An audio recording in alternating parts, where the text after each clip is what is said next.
Listening to Coffee with Kenobi, you are, with Dan Z and Corey Clubb, the podcast you're looking for. This is, yes.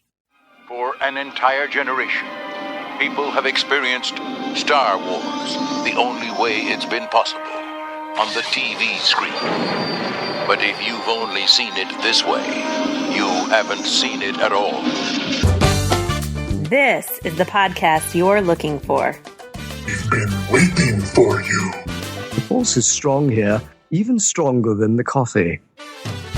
Welcome to Coffee with Kenobi. Here are your hosts, Dan Z and Corey Clubb. Hello, this is Dan Z, and welcome to show number 37 of Coffee with Kenobi, a Star Wars podcast that analyzes our favorite saga in a whole new way.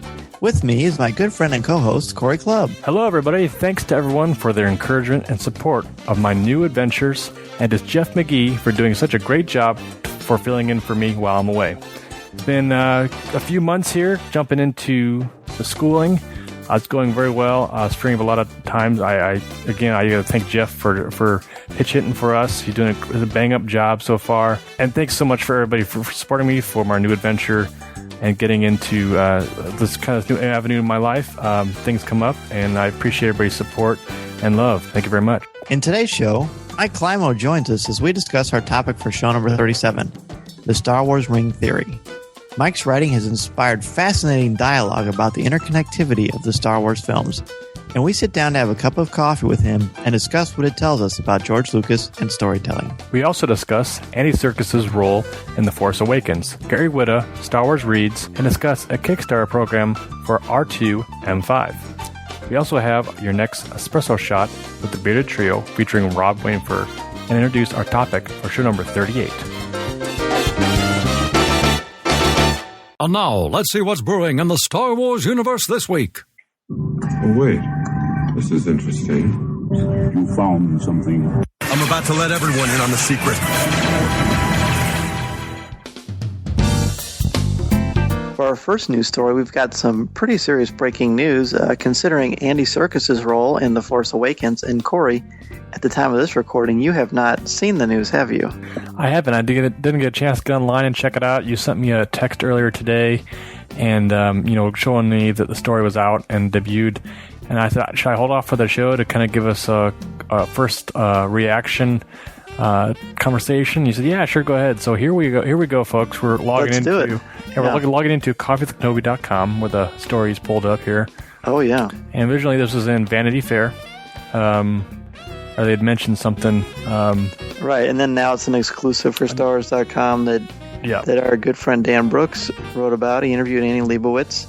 And it is an exclusive picture of Andy Serkis, but he's got his motion capture items gear on. Whatever that's called. Yeah, gear, sure, that works. I'm sure that he is used to this by now. He's done it numerous times by now with Lord of the Rings and other characters. And he's an icon with that. And tell me, before you even look at the name, look at his face in that picture. Yeah, it's scary, man. He's definitely into the role. He's definitely a great actor.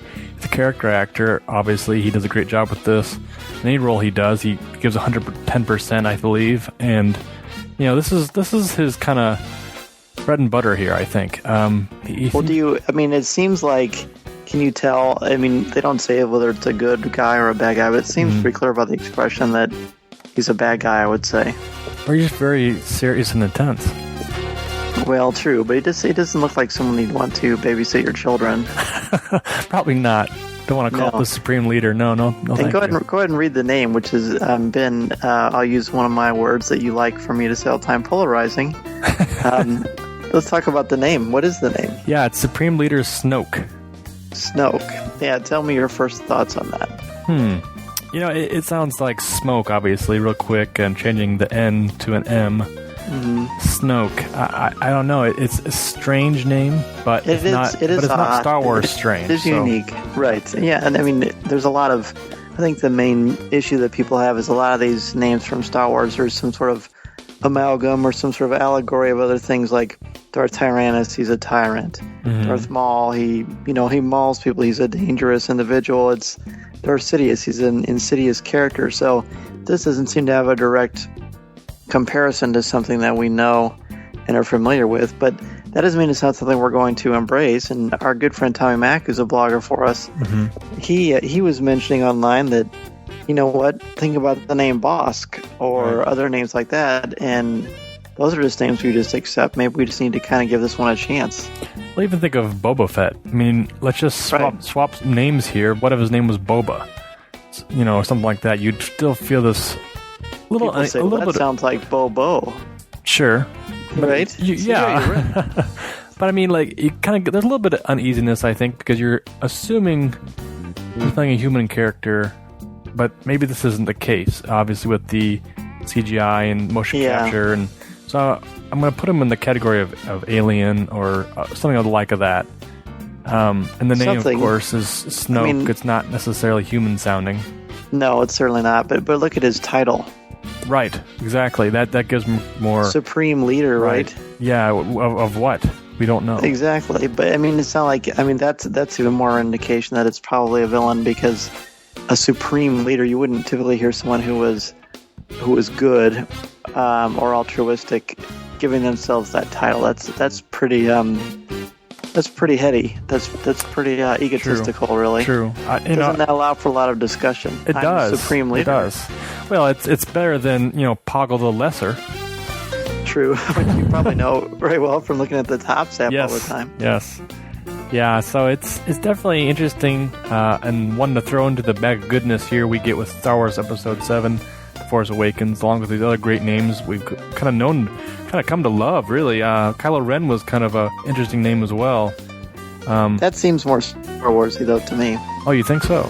I do. I don't know. When I heard the name, that just sounded like a name that had been in Star Wars lore forever. But Snoke does not. But that doesn't mean that it won't or it won't grow on us. So hopefully we will, as we learn more and more about this character and sit in the theaters and see what he is about, it will grow on us. And I have a pretty good feeling that it will. Yeah, Andy Serkis will definitely bring all he's got to this role, and I'm excited to see him on the screen and learn more about the character. Good times. The next news story comes in the form of Star Wars Rebels for the TV screen, coming out this fall. Summer, actually. Yeah, I was going to say, the summer is coming out with the premiere episode, and then the following episode to, I think it's midsummer. This summer we're going to be able to catch that. Which I haven't seen yet, surprisingly enough. Oh man, I can't wait. It has been so hard for me to wait for you to see that. Yeah, oh man, that's going to be fun. Well, they just keep getting more exciting, adding all kinds of brand new folks into the fold here as season 2 starts ramping up. Gary Whitta has been announced to writing an episode of Star Wars Rebels. So it's interesting because here we have Gary Whitta, the original writers of Star Wars Rogue One. Yeah, he did the first draft. Yeah, I don't know if he's looking just to branch out or add some mysteries, or I guess give us a taste of what he can do. Well, doesn't it make you think that this is, it must be connected? I mean, it's instantly my thought process is, yes, it's going to be connected, but that's what they want us to think. Well, of course. I mean, nothing through the PR of Lucasfilm was by accident. So true enough. It is encouraging that the story group is continuing to do all the things that we are enjoying and are excited about. And the fact that something that is going to happen in Rebels is related to the film, which makes sense because the timelines, they're right there. They're overlapping. So this is a great thing. It's cool to see that they're doing this. Really cool. Well, the other thing, too, is in the article we have on our webpage, it also notes that he did depart the production of Rogue One in January. Mm-hmm. So, he did complete the first draft, and I'm sure they've gone through and made some changes and stuff like that. But it's nice to see he stayed on with Lucasfilm and is working in a different capacity. It's nice that he can be able to get his geek on with Star Wars and be able to give in some foresight for Star Wars Rebels. And I don't know if it will connect or not. I mean, you said the first instant thought is, will it connect? I don't know. It'd be interesting to see. Our third news story is exciting. It's Star Wars Reads Day. It's it's coming out on 10/10 of 2015. Here's a fun fact for you, Corey, by the way, not related to Star Wars, but that is 10/10/10 is the day of our first date, my wife and I's first date. Wow. So we'll be celebrating it, through Star Wars Reads Day. Yeah, you'll be reading books together. That's great. That's right. Exactly. So Star Wars Reads Day is back. It's the 4th annual installment. So far, there are no specifics about what's going to be going on, but we do know that last year it was such a huge event through libraries and schools and bookstores all over the country, in different parts of other countries as well. And the exciting thing about this announcement, we see Yoda looking at the book like we did before, but it's got BB-8 reading a book. That's pretty cool. Yeah, last year's now we know he's design. Last year's design had had Yoda on it, and this year looks like they got a little bit Yoda on the little small image, and of course, BB-8. Checking out a Star Wars book or any book really. That could be a good tattoo. There you go. That'd be kind of awesome. Yeah. But, they did announce that this doesn't impact anything that's coming out this fall. Everything's still set to publish for that Journey of the Star Wars Force Awakens series that's coming out with all those different items that are coming out from DK and Del Rey and all those folks. So that's exciting to know that, too. It's almost kind of the 20 a books. Kickoff. Yeah. What do you mean when you say it's not impacting the fall? Because that's when all the books are coming out. Right, but I'm saying as far as release dates and stuff like that, they're not changing anything around. Oh, that makes sense. That's what I meant to say. Yeah. Yeah. So this is exciting to know that there'll be some publications already out in publication. Asajj Ventress will be coming out. Well, I can't think That's of the July. name. That's July. That's right. It's kind of that's the offshoot of the Clone Wars. Christy Golden's book. That comes out. That kind of just details kind of what went on with kind of some of the storyline of Dave Filoni and the folks there that wanted to put in book form. I'm glad they're doing that because we got a little taste of that at Celebration, so that's really going to be a great read.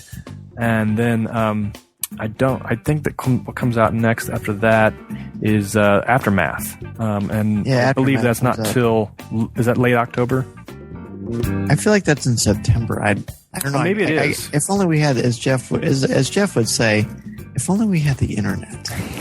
The internet is a wonderful thing, but yeah, that's Chuck Wendig comes out with Aftermath this fall, and that'll be interesting. September 4th. Okay, so then it does come out before it'll be out Reads Day. So it'd be a good time for folks to check out all the new Lucasfilm books and dig into the new stuff coming out, obviously.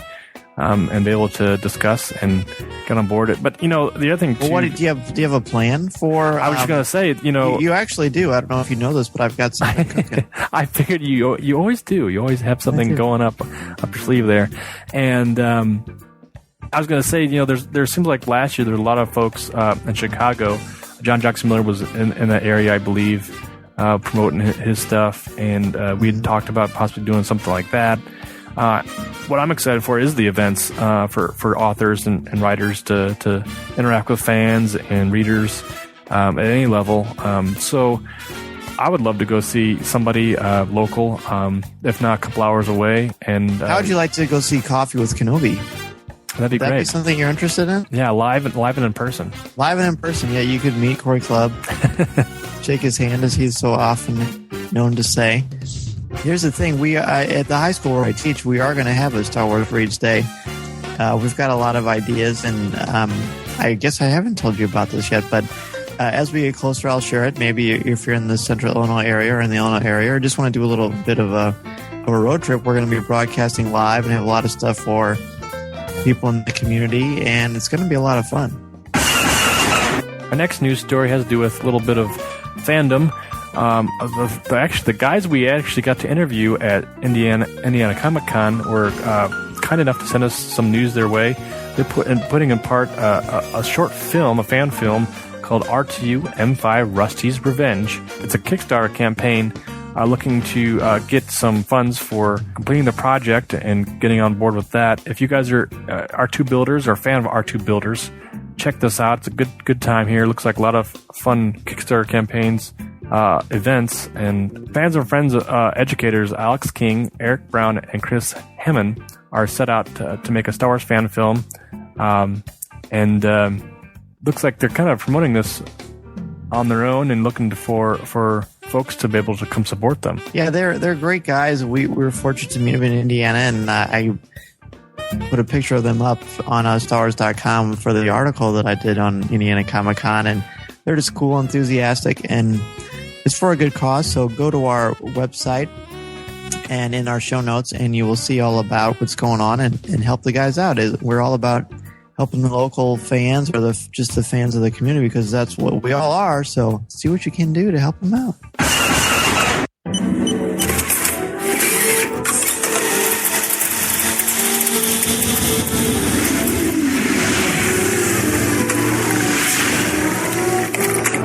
And now, your Espresso shot with the Bearded Trio. Hi everybody, it's Rob here from thebeardedtrio.com, bringing your latest Espresso shot with the Bearded Trio, all the latest news on Steven Spielberg, George Lucas, and John Williams. But first, let's do some Jurassic World news.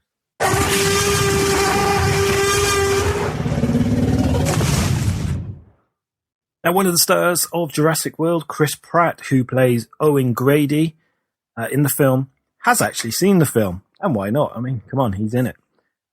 He took to his official Facebook page and said that he absolutely loved it. Of course, he's going to say that. But what he does say is that it's a motion picture so beautifully executed by Colin Trevorrow and the people at Universal, it left him utterly speechless. He said, it's a huge project in every aspect, a massive commercial undertaking that should be witnessed in an IMAX theatre if possible. He goes on to say, make sure you grab your kids, your family, your friends, your girlfriends, your boyfriends, your grandparents, your mailmen, etc. Get some popcorn and create a memory you all will cherish forever. So that's coming from Chris Pratt. Now, sticking with Chris Pratt and sticking with his Facebook page, he also quite cleverly made an apology in advance. He was apologizing for the things that he hadn't said yet during the Jurassic World press tour. Basically, he anticipates that he's going to be tired, moving from one press tour to the next. And he basically saying it's inevitable that he is going to say something which may offend somebody. I don't know how he's figured that one out, but he's taken to his Facebook page and made an apology already for the things that he hasn't said yet. A bit of a strange one. He says, I'm not in the business of making excuses. I'm just dumb. Plain and simple. I try. I really try. When I do commit the offensive act, which I am now apologizing, you must understand I have been tired and exhausted when I said that thing I will have said. It's a bit strange, but, well, thanks for the apology.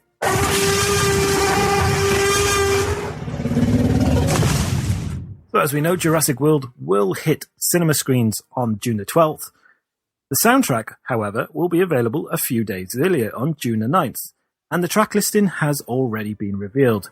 Now, don't worry, there's no Phantom Menace style spoilers in the track listings, but we do get some juicy ones. You do get the standard track listings like Welcome to Jurassic World and the Jurassic World Suite right at the end, but we do get some juicy ones as well. For instance, we get track 16, Raptor Your Heart Out, track 15, Chasing the Dragons, and track 19, Our Rex is Bigger Than Your Rex. Now, does that give you a clue that maybe we'll see more than one T-Rex in the movie? Who knows? We'll all find out on June the 12th.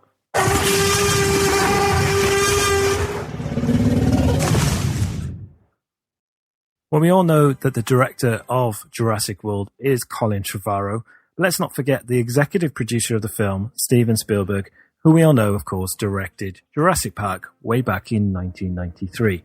Now, Universal have released a featurette called A Look Inside, and Steven Spielberg features on the video. Now, he says that the film is a breathtaking adventure. Also on the video is the very much missed Richard Attenborough. Take a listen to this clip. Welcome to Jurassic World. To see Jurassic World come to life is like seeing Jurassic Park come true. It's like taking a stroll through the woods 65 million years ago. Steven had the idea to make a movie about our relationship with animals on our planet right now. Eyes on me.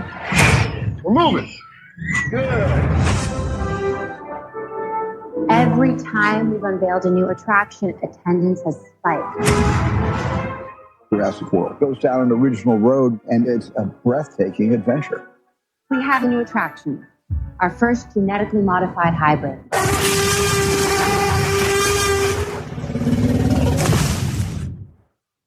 And moving away from Jurassic World very slightly and moving to Jurassic Park. And a couple of weeks ago, a seller took to eBay to sell his fridge. Now, the fridge was jam-packed full of game cartridges of Jurassic Park. Now, the formats were like Super Nintendo, Sega Genesis, Sega CD, Game Boy. But the fridge was just full of Jurassic Park games. He was asking $1,500 for it. One person asked, why are they in a fridge? To which he replied with the best answer, because that's the cool thing to do. And I like it. Now, my wife said, I don't understand the reference of having Jurassic Park games in a fridge. She did say, however, that if it was Indiana Jones, she would totally get it. I'd treat her well. I don't know. I'm making this up as I go. Now, Bruce Handy over at Vanity Fair is on a roll at the moment with some awesome interviews with the likes of Kathleen Kennedy and J.J. Abrams. He also interviewed John Williams and was asked what it's like working with J.J. Abrams. John Williams said in his own words that he's been told to just go and do your thing, which is very promising indeed. He also revealed that the soundtrack to The Force Awakens will include some of the original theme from the original Star Wars. He said, there are some scenes where we do make references to earlier thematic pieces.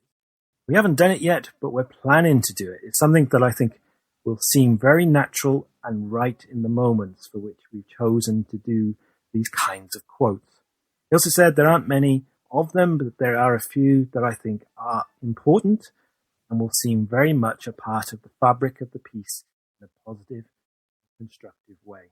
There we go. John Williams talking about more Star Wars music, which is coming. That's going to make it. Well, that just about wraps up the news. It's just a couple of short ones.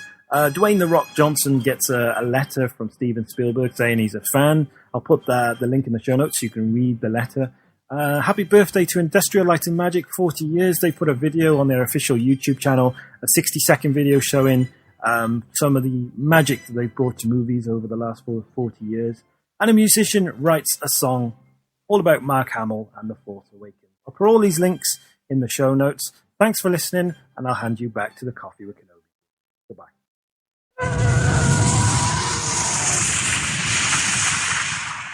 Han Solo, Rebel Soldier, Lando Calrissian, and Bespin Guard, each sold separately. From Star Wars, The Empire Strikes Back Collection, new from Kenner. Looking? Found someone you have, I would say, Your lightsabers will make a fine addition to my collection. Okay, our first collector's news segment is we're going back to Disney Infinity 3.0. A lot has happened with Disney Infinity 3.0, just as far as the announcements and the images, and I'm excited to have this because the last show that we had was so much fun, but I didn't actually get to hear your live reactions to these figures and images. So in the show notes, there's going to be a link to 1, 2, 3, 4, 5. There's 14 images of gameplay. But if anyone who's seen Disney Infinity knows, the figures that are a part of this game, there's exactly what they look like when you're playing the game. So what are your overall thoughts on these designs and these characters, dude? I think they all look great. Really? They all look great. Even Luke. I think Luke look great because it's isn't Luke from the movies. This is an incarnation that's ported through a gaming system, and it's almost like if someone was to write a book series about him or a TV series about Star Wars, I think it'd be successful. It'd be pretty good, but I think it's somebody's vision. I mean, with all these Infinity characters, they're all a little bit, cartoony. They all have their certain style.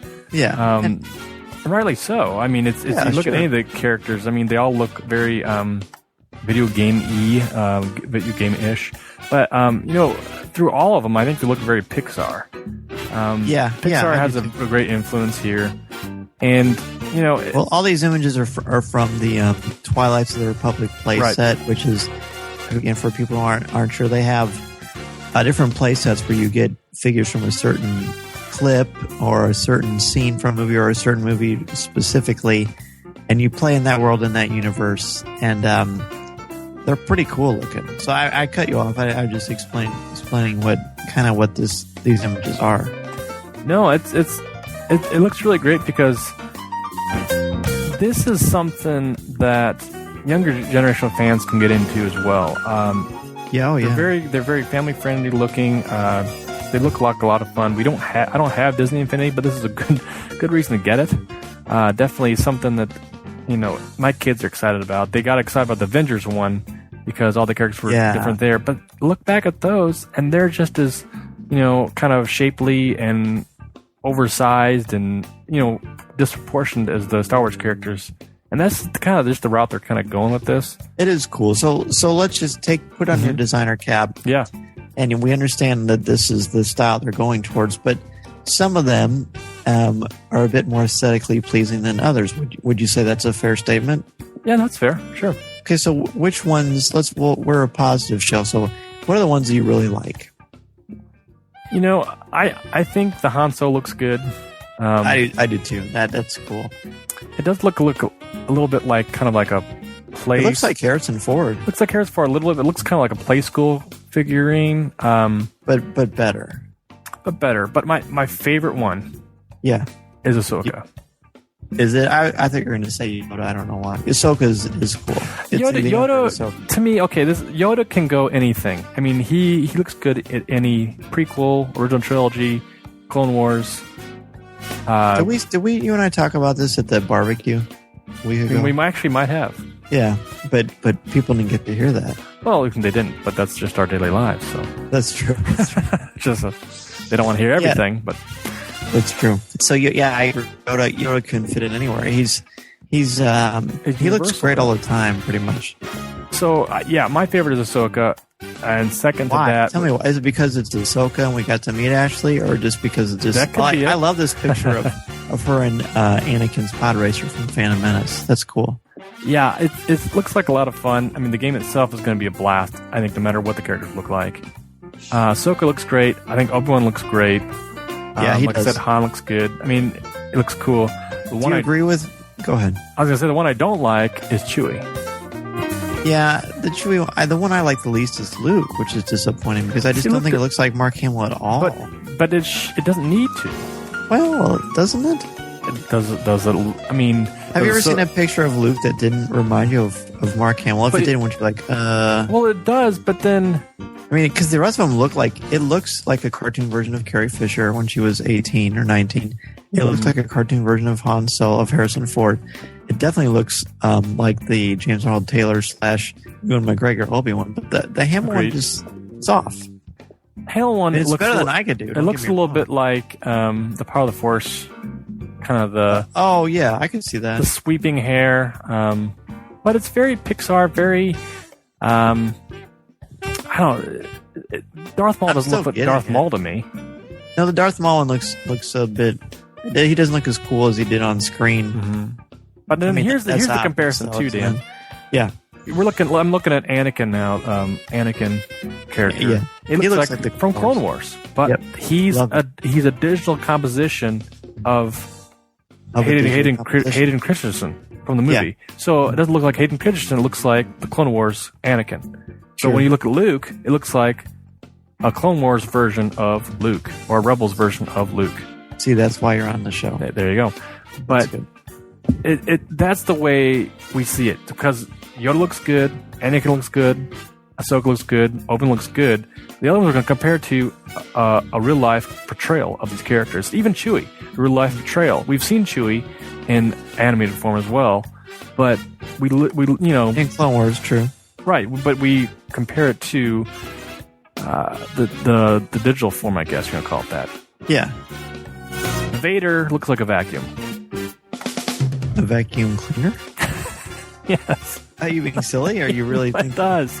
Okay, his swoop around the back of his mask, the helmet piece. Wait a minute, what are you looking at?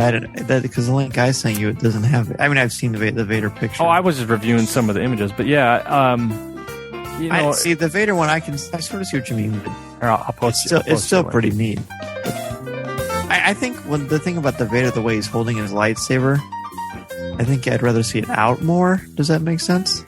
Because they're not posable. We should say that they're not posable. They're just like maquettes, basically. Mm-hmm. The lightsabers themselves look a little short because they're compassing for the handles for some reason. Handles are humongous. On the that kind of adds to the fun. Well, that adds to the animation, the fun, and the playful nature of these. Yeah, the anamorphic design. How about this? It's only available on the higher brand platforms, the right. Xbox, Xbox One, and the PS4. So you don't have that game system. I don't. Are you interested at all in getting some of these figures just to pose them around your office? That's a good question because it's something I debated with myself to get a PlayStation 4. A lot of great games coming out. Are you a gamer? I don't call myself a gamer. Battlefront too. Battlefront, yes, that's really high on my list. Same with Batman, the new Batman game that comes out. Oh yeah, it's great. I'm not a huge gamer. I do like to game on my own time. I love my kids. My kids love to play all the games. They're big Minecraft fans. So they might play Minecraft a lot. I myself, I'm just a casual gamer. I enjoy it just because of the titles and the characters, and of course, Battlefront will be a lot of fun. This will be a lot of fun. Will I get a PS4 and check it out? Eventually, I think I probably will. Will I get the figures and mount them to my computer or my dashboard when I drive? I just might. Yeah. Of course I'm going to. It's a question of, though, I mean, you got to pick and choose, so... Yeah. I think it'll be nice to review this game and talk about it, and it's going to be fun sharing these announcements. I mean, maybe we've seen all the initial figures from the first wave, and sure, there are plenty to choose from. This is so much fun. I love it. Let me ask you this real quick. Yeah, please do. So this is wave 1, which I would hope there's more waves. I'm sure there will be. What's in wave 2? Probably Force Awakens. In fact, it's not probably. They've flat out said that in the winter they're going to have Force Awakens playset. So, I actually, to be fair, I wish there was a Rebels on this initial wave. I want to get Kanan and Heron in the gang, but I'm sure that's down the pike too. And I'm sure that'll play into it. Obviously, Disney's ramping everything up. I would love to see, both. That would be a lot of fun. Some bounty hunters. I wish there was a Coffee with Kenobi set because I would like to see. I like to see you design us. You know what? That might just happen. You never know. Our next collector news has to do with the Anovos armor, Stormtrooper armor, and helmet package they're just debuted with. Anovos is a great company to recommend for folks that are looking to get into cosplaying or wanting just to have their own setup for any costuming or just kind of geek related. And they've got a lot of different merchandise as far as costuming go for Star Wars and such. But we're focusing here on the classic Stormtrooper helmet and the classic Stormtrooper full body armor suit. These, Dan, you just sent me the link. I'm looking at these. They look spectacular. Oh my gosh. Well, you just mentioned this conversation is a long time coming. Yeah. Well, let's take a trip down memory lane, shall we? Please. Let's get our time machine, please. Let's do it. Well, obviously, anyone who's been listening to the show for a while knows how long I was coveting, which is not a good thing to do, boys and girls. I was coveting that sideshow Han Solo in Carbonite. It's $7,000. It's not going to happen. So to me, if I was going to rank like incredible, larger-than-life collectibles to have, it would be a life-size 1/1 scale Han Solo in Carbonite, a 1/1 scale R2-D2, and Stormtrooper armor, right? Who is a Star Wars fan ever since, especially they saw Luke and Han dressed in the Stormtrooper armor, hasn't wanted it? When I saw the Rebels Season 2 trailer and Keenan was wearing the armor, I was like, oh man, you're killing me. Yeah. So when we were at Celebration a little bit before, we knew that Anovos was going to start selling the armor. They had it for $350 at Celebration, and I just couldn't pull the trigger because there was a million things going on. Sure.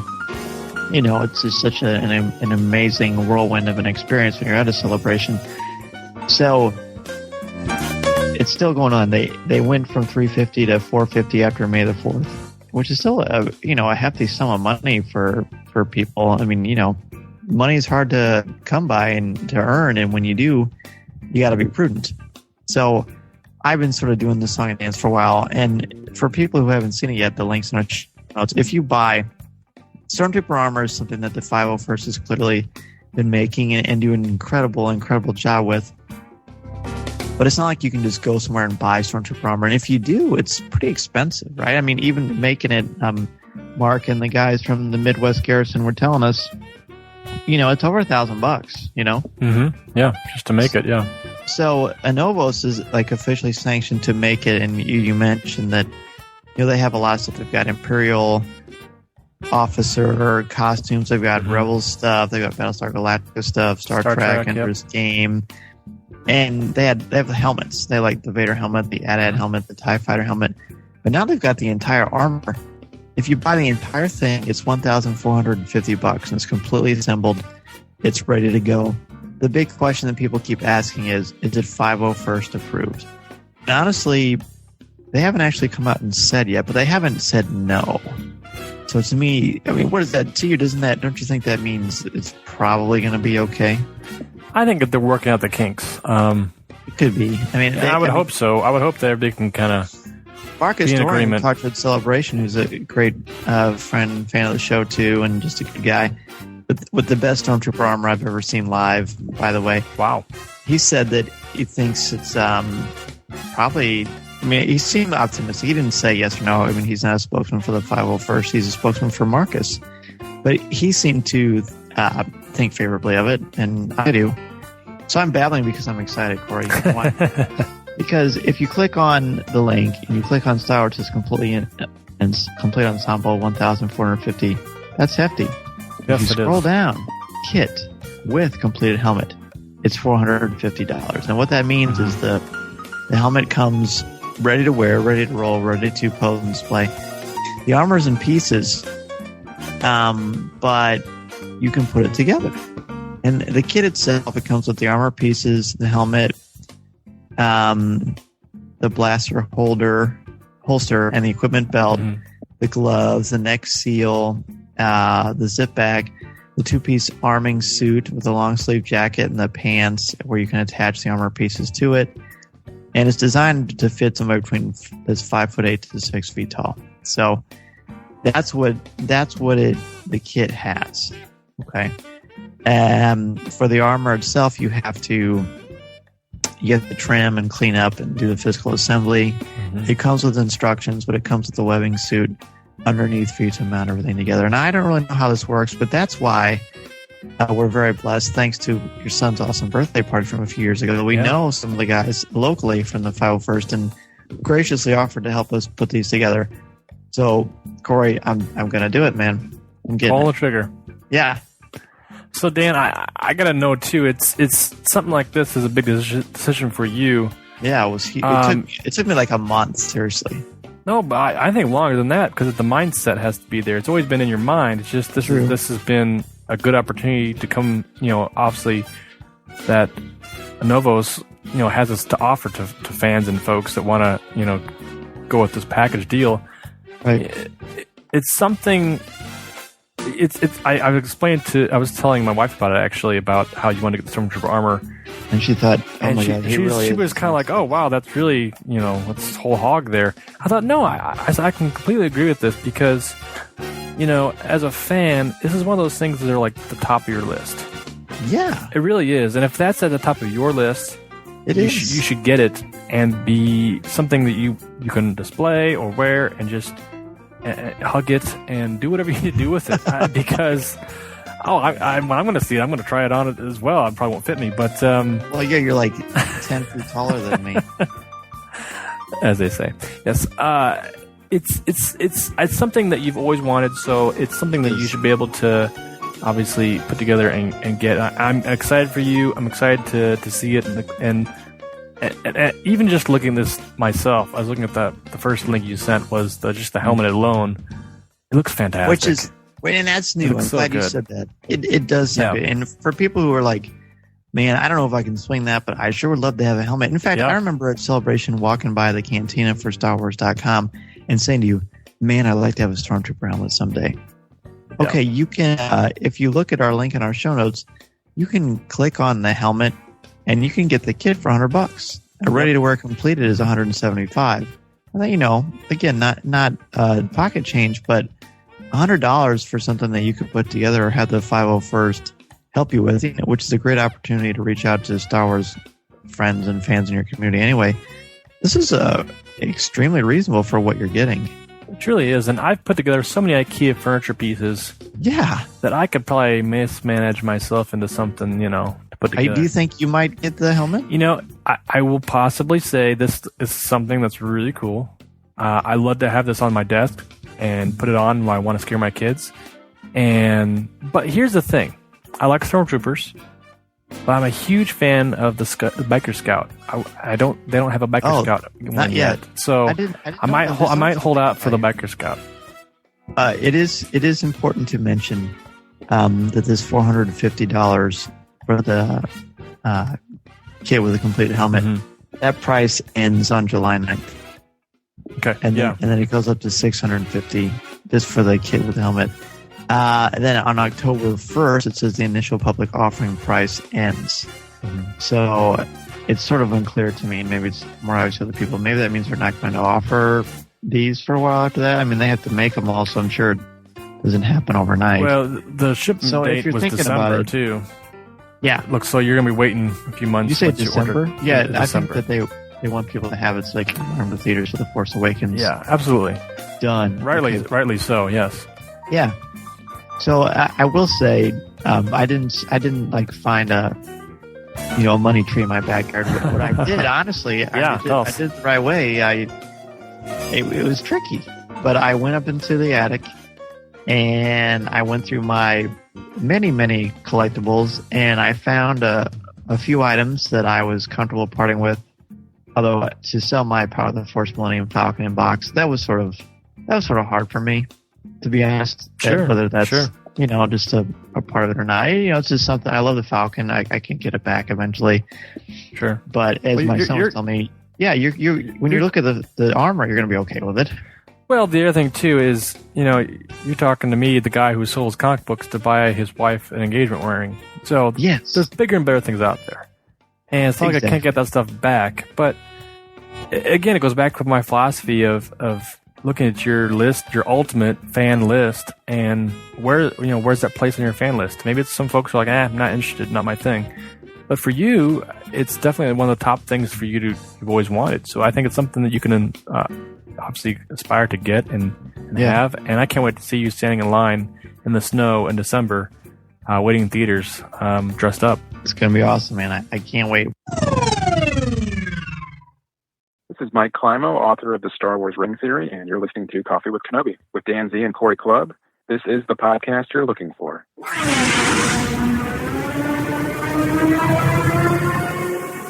Luke, you're going to find that many of the truths we cling to depend greatly on our own point of view. I must be allowed to speak. You've taken your first step into a larger world. Our topic for show number 37 is the Star Wars Ring Theory.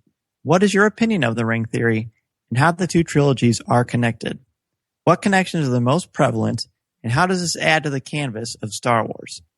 And what is ring composition, and how does it enhance storytelling?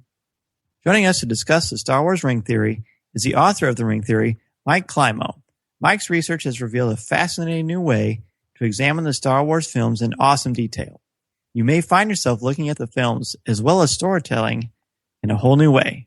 Welcome, Mike. Hi. How are you guys doing? We're doing fantastic. It's such a pleasure to finally speak with you. I know we've been trying to schedule this for a while, and celebrations sure got in the way, but we're excited to finally have this happen. And what you've done with the Ring Theory is just so fascinating. And we're really curious here at Coffee with Kenobi. What inspired you to write your essay? First, just thanks for having me on. I know I've been talking with you for so long. This is fantastic to finally be able to talk with you guys in person. I'm actually wearing the shirt in honor of talking to you guys. Oh, that's so good.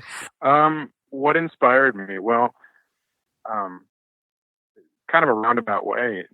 I was, originally I had planned on doing kind of a series of essays. I wanted to kind of tackle, what I think are some misconceptions about, Star Wars in general and the prequels in particular. I was going to tackle, things like dialogue or the acting style in the pictures, or, the fact that they were always, primarily intended for young people and those kinds of things. And as I was doing a lot of research for those essays, a lot of it was taking screenshots, of the films and kind of looking at them, just taking a closer look at them. And as I was doing that, I mean, we were all kind of familiar with, the kind of the rhymes that take place between, let's say, The Phantom Menace and A New Hope, and Clones and Empire, and Sith and Jedi. But as I was doing a lot of this research, I started seeing, kind of, a different pattern to these rhyme schemes. For example, with Return of the Jedi, I think when we were, when we were all watching The Phantom Menace, I don't think it was any, it was no surprise that, the end of Phantom Menace really kind of rhymed with Return of the Jedi in terms of, the multiple battles taking place and the way that was done. But as I started taking a closer look at The Phantom Menace, I started seeing things, the beginning of the picture, clearly reflected that of Return of the Jedi. And suddenly then the middle of the picture, with the speeder bike chase, and then, clearly reflected that of the pod race. And then so I thought, well, that's interesting. I mean, the beginnings match up, and, the middles are kind of similar, and the ends match up. And then I broke it down even further. You go into, you kind of just do kind of a script breakdown for, listeners who are familiar with screenwriting, and you break it up into its 3 acts, and then you start breaking it down into sequences and scenes and down to plot points. And then you start to see, wow, there's a whole lot going on here. And then I noticed that it wasn't just plot points. It was, it was camera shots. It was the way that the actors were being blocked in a scene. It was the use of color. It was, it was every possible detail you could think of. And I thought, well, this is really fascinating. There's something going on here. This is, this isn't, just kind of, haphazardly rhyming, different scenes with another picture. So I went on to the next picture, and Attack of the Clones, and started looking into that, and then I went into Sith and looked into that, and I realized that there was this other rhyme scheme going on.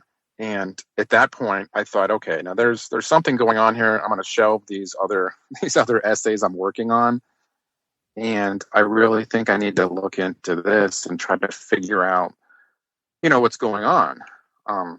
Because Lucas has always talked about, rhyming the pictures and, kind of thinking about it as like a musical composition and kind of playing the song, playing the same song, but changing, the arrangement, the instrumentation. And he's always used the term like visual jazz. Yes. But, I'm sorry. No, I love when he says that. The jazz is perfect, the improvisation and the brilliance of it. Right. And so, to kind of bring back that poetry analogy, which, anybody who's seen the documentary on, the Phantom Menace disc, at one point he said it's kind of like poetry, it rhymes. And of course, Red Letter Media, if anybody's seen those reviews, they kind of had a field day with that comment. But, it's kind of clear now that looking back that I'm not quite sure they had any idea of what Lucas was really attempting to do. So, like I said, when I think we all kind of realized that the first movies matched up and the second and the third. So if you kind of think about it like a rhyme scheme, you'd have ABC, ABC. But the more that I looked at the movies, I mean, really just doing essentially kind of a cinema and just kind of a straight up film analysis, script breakdowns, and looking at the structure and the way that the plot flows through all the movies. And suddenly you see that, well, wait a second. If you look under the hood, the Phantom Menace more closely resembles Return of the Jedi. And Clones, yeah, it still closely resembles Empire, but not at all like we thought. and Revenge of the Sith clearly follows the structure of A New Hope. But then suddenly the rhyme scheme isn't ABC, ABC. It's ABC, CBA. That, if anybody's familiar with the figure of speech called chiasmus, that's essentially what chiasmus is. If everyone, the way that I describe it in the piece is kind of using that old JFK. Ask not what your country can do for you. Ask not what. Right. And so that's, that is a rhetorical device called chiasmus. And so ring composition is essentially just kind of a blown out version of that. So like I said, then I kind of had to quickly switch gears and do a little bit more research on that. I knew a little bit about chiasmus back from my college days. But the more that I dug into it, and I learned of a book by the social anthropologist named Mary Douglas, who it's called Thinking in Circles, and she really kind of outlined this whole idea of ring composition and how it's been used, all throughout, history, from, in ancient China to the Bible. So before this is so fascinating, and so let's ask this before we get more specific about certain comparisons. What came first for you, your love of the ring theory, or just kind of enjoying the films and thinking about, hey, there's some connections here. How can I explore this further? I mean, I've always loved Star Wars. I don't think anybody who knows me, that's no surprise. And I've always appreciated, the mythological underpinnings that Lucas, has always talked about, that he put in there. So, when I started, I think, discovering some more of these connections and the fact that there might be this kind of overarching pattern to them, I really became fascinated just simply from a storytelling perspective, because I wasn't sure exactly what he was doing. And like I said, I wasn't even really familiar with what ring composition itself was. I mean, I was familiar with the rhetorical device of chiasmus, but when that gets blown up into this, this larger, more complex version of ring composition, I mean, when I started learning about that, and suddenly, I became really excited, because as I was learning about that, it became clear that this was precisely what Lucas was doing. So, so basically, like I said, so Phantom Menace.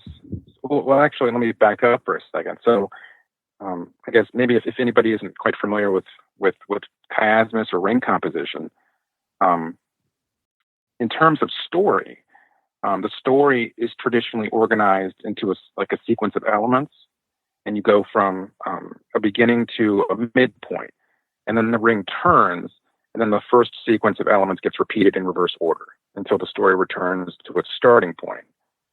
So what that means, like I very said much earlier, like Lord of the Rings or The Hobbit. Yeah, exactly. Very similar to that. And, so the first and the last elements correspond to each other, and the second to last. So that pattern, like we said, is ABC, CBA. And that, and I was reading this and realizing that this perfectly describes what happens with episodes 1 through 6. So what that meant was that the Phantom Menace progresses to Revenge of the Sith, where events come to that crucial midpoint, which we all know is that fateful encounter between Anakin and Obi-Wan. And then the ring turns, and that first sequence is then repeated in reverse order, bringing the story full circle back to the beginning.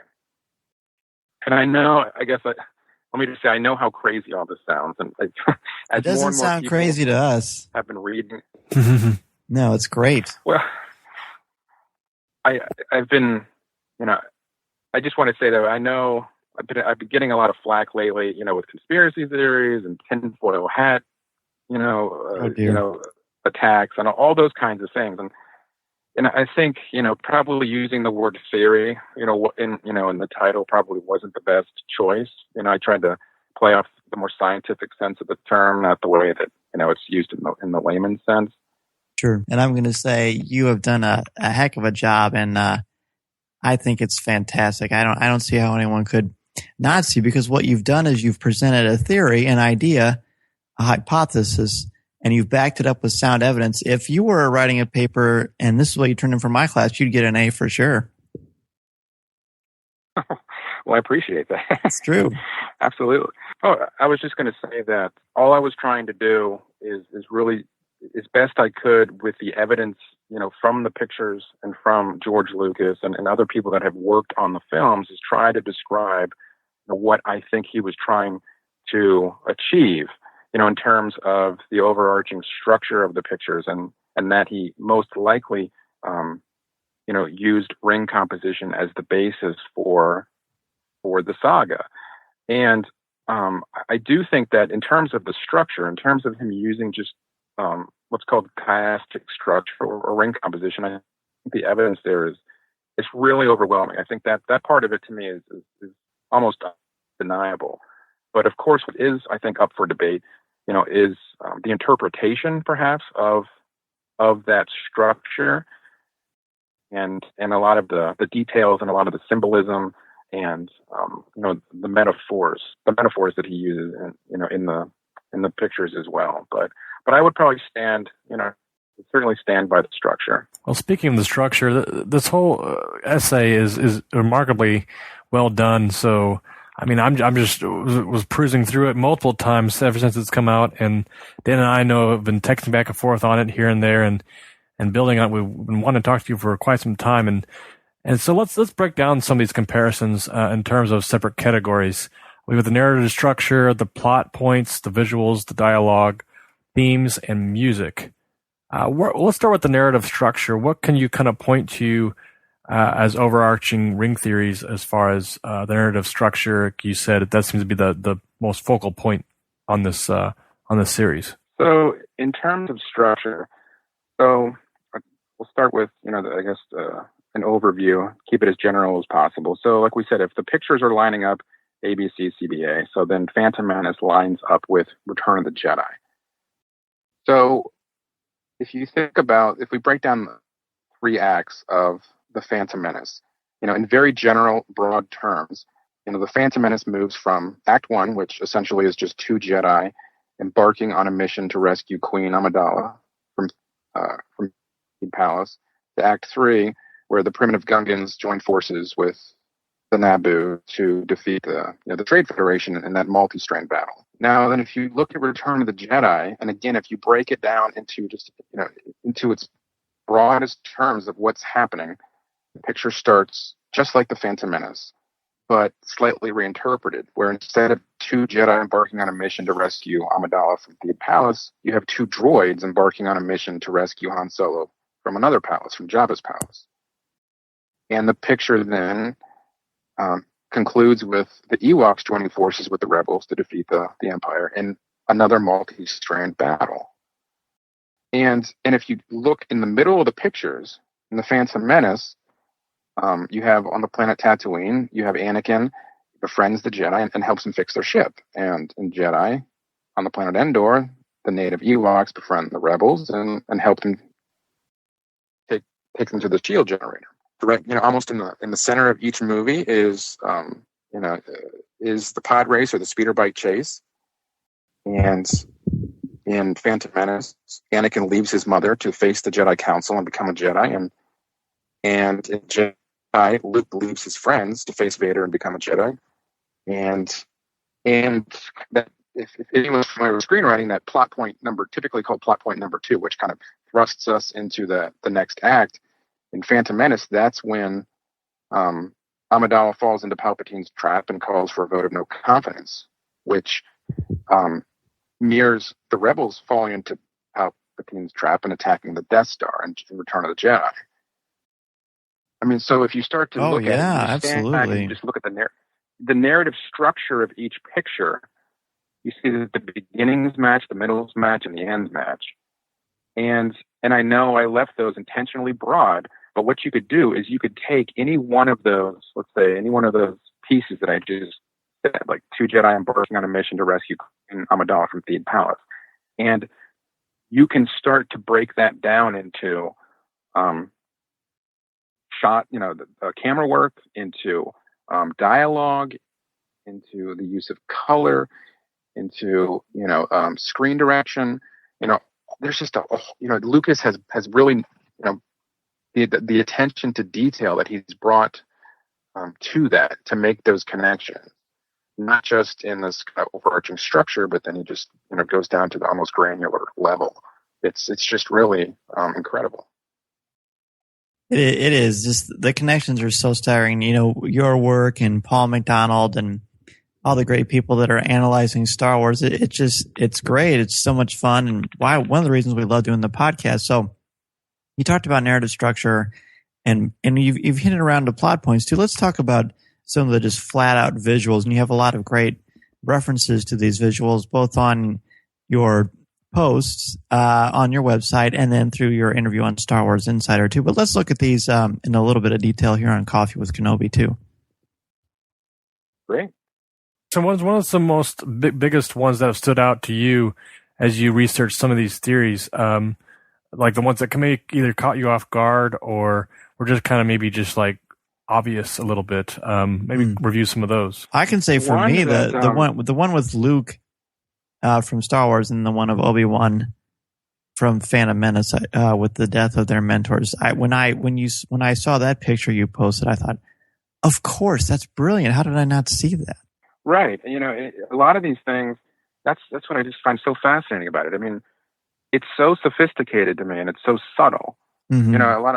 We always forget, that Lucas talks about how he's a very visual filmmaker. He looks at these pictures more like silent movies, right? They're just, he's telling the story visually with musical accompaniment. And when I start looking at all these echoes, I mean, it's amazing that it didn't overtake the narrative to me. Like, because I feel the same way that you do, where you kind of stood back and thought, wow, that's, how did I miss this? It seems so obvious now. And it's so perfect. But yet, as you're watching these movies, it's nothing that it doesn't really, overburden the story. It doesn't become this main focal point, which I just find fascinating. But, I mean, if you take a closer look at the end of, let's say, we'll go back to Phantom Menace and Return of the Jedi in this kind of multi-strand battle. I mean, at one point you have this technologically advanced society versus the more primitive people, relatively speaking, of course, and you see imagery of the Gungans firing, a very similar weapon that the Ewoks do. You see, a Sith falling down a deep chasm to his death, just like Palpatine does. You see, like you said, a slain Jedi being cradled near the edge of this bottomless pit. When Luke cradles Vader and Obi-Wan cradles Qui-Gon. And the compositions are the same. Sometimes they're, almost reflections of each other. Sometimes they're almost synonymous.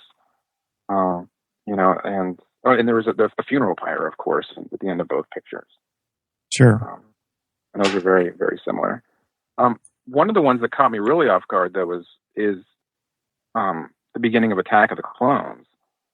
And this is to me where you really start to see Lucas's genius when he's talking about how he's telling his story visually. And when he says things like, in my films, the dialogue is not where the movie is. This to me is really what he's talking about.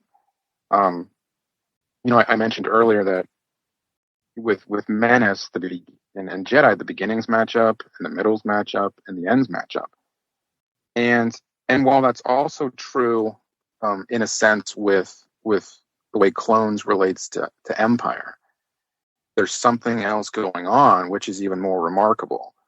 And it totally stumbled upon this by accident, but if you take a really close look at what's happening at the opening of Clones, you have the large Naboo cruiser and 3 escort ships, are slowly descending into the capital of Coruscant. And if you compare that with near the conclusion of Empire, Luke's dangling from a weather vane under Cloud City, and then he gets rescued, and then they speed away in the Falcon, pursued by 3 TIE fighters.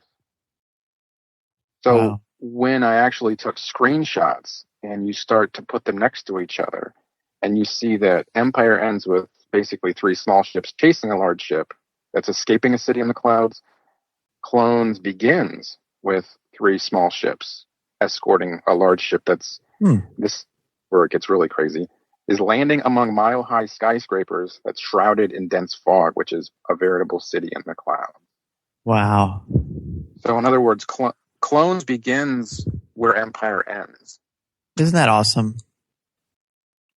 It's crazy. I know. That's gravitas to the brilliance of Lucas, and of course the at times maligned. It seems to have lightened up a little bit, I should say.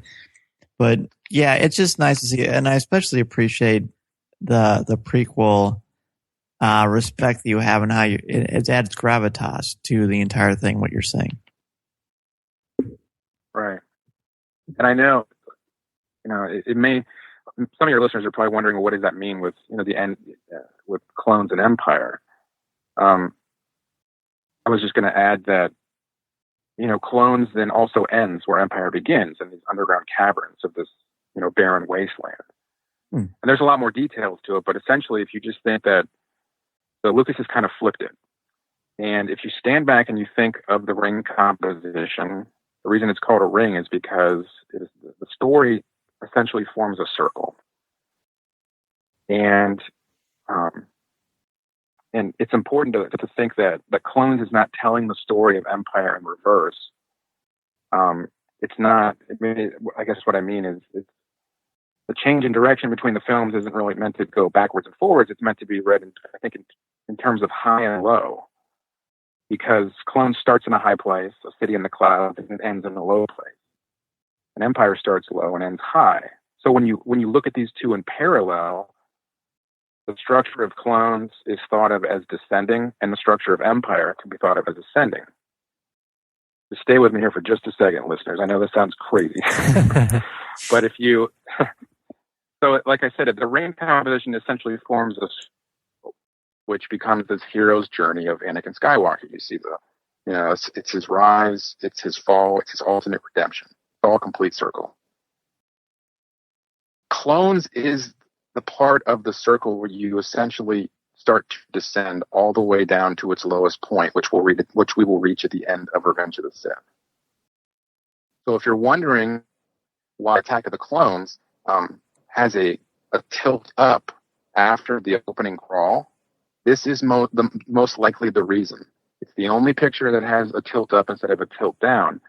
And I argue in the piece that it's a visual cue to tell us, viewers, that we are moving in a different direction. We are descending. This is Anakin's literal and figurative descent, and that is to show us that the direction of these pictures is actually moving down, to hell and Mustafar. It's so intriguing and factual as far as putting those links together. As we dive further into this, we talk about the dialogue too, is still connecting those pieces. One of them that kind of obviously stands out to a lot of folks, a lot of fans, is the repetitiveness of the word no. And in your essay, you bring it up a lot as far as comparative and mirroring different characters and who's saying it and why are they saying it, and in respective terms to what's happening in the scene. So let's talk about a little about the dialogue for some of the, maybe some of the big ones that stood out to you, and maybe some ones that took you by surprise. Honestly, one of the biggest surprises was towards the beginning, which helped kind of uncover this pattern. Was one of the first lines, one of the first lines of the picture of Phantom Menace is, "I've had a bad feeling about this." And at first, I think a lot of us just thought it was just fan service, right? But once again, we realized that if it's supposed to mirror, and this was just remarkable to me, that if it's supposed to mirror the beginning of Return of the Jedi, then I had forgotten that one of the first things C-3PO says when he enters Jabba's palace is, "I've got a bad feeling about this." So again, it was just kind of an audio cue to line up, where we are in the ring. And it was just really remarkable to me. And I know, like I said, I know it does sound crazy when you take a lot of these things out in isolation. It's easy to say, well, you're just reading too much into it. And, I really don't think that's what was the intention.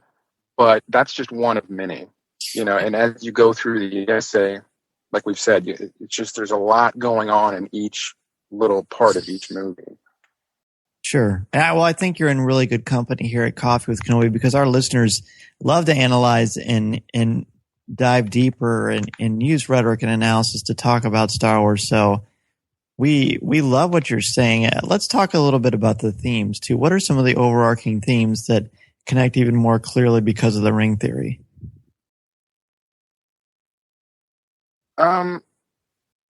Definitely the descent in a sense were, really became crystal clear to me. I know we just touched on that earlier, but, I should probably add that the descent, if you, believe it or not, actually continues with Revenge of the Sith in terms of its structure. So the beginning of Revenge of the Sith actually matches up with the end of A New Hope, and the end of Sith matches up with the beginning of New Hope. So suddenly this circle came into, just became crystal clear. So the Phantom Menace essentially lines up at the top with Return of the Jedi. But as we go through episodes 2 and 3, and Anakin descends down to, in a figurative sense, to hell in Mustafar, we reach that midpoint, and suddenly the ascent begins back to, back to the top of the circle. And this is meant to reflect Anakin's ascent back to the light side. So once I was able to kind of take a step back and see what he was doing then, because I know we all, saw the original trilogy as the hero's journey of Luke, and obviously Luke has talked a lot about how with the 6 pictures, it's not only the story of the rise and fall and redemption of Anakin. So then those themes became a lot clearer to me in terms of, the maturation process, of sure, of moving from childhood to adolescence to maturity. That was a really big deal to me. And as well as the themes, I don't know if I'm going too deep into this here, but in terms of the theme no such thing. Journeying into the unconscious. That's right. Taking that journey into the unconscious, which just happens to be at the most, at the nadir of the circle, at its lowest point at the end of Sith. So it's that metaphorical descent into hell and the belly of the whale at the same time. Very much. And coming out of that, and for ultimate redemption. And so all those things, suddenly when you can see that Lucas was just making a larger circle and kind of making that story now about Anakin Skywalker, I think a lot of those things just really pop out. Well, like you mentioned, the themes are really huge in all this, and of course, nothing could be complete with Star Wars, but the music from John Williams is such a huge part of this as well. And of course, there's themes in that as well, the rise and fall of crescendos and things like that. Talk a little about how the music plays into this ring theory as well.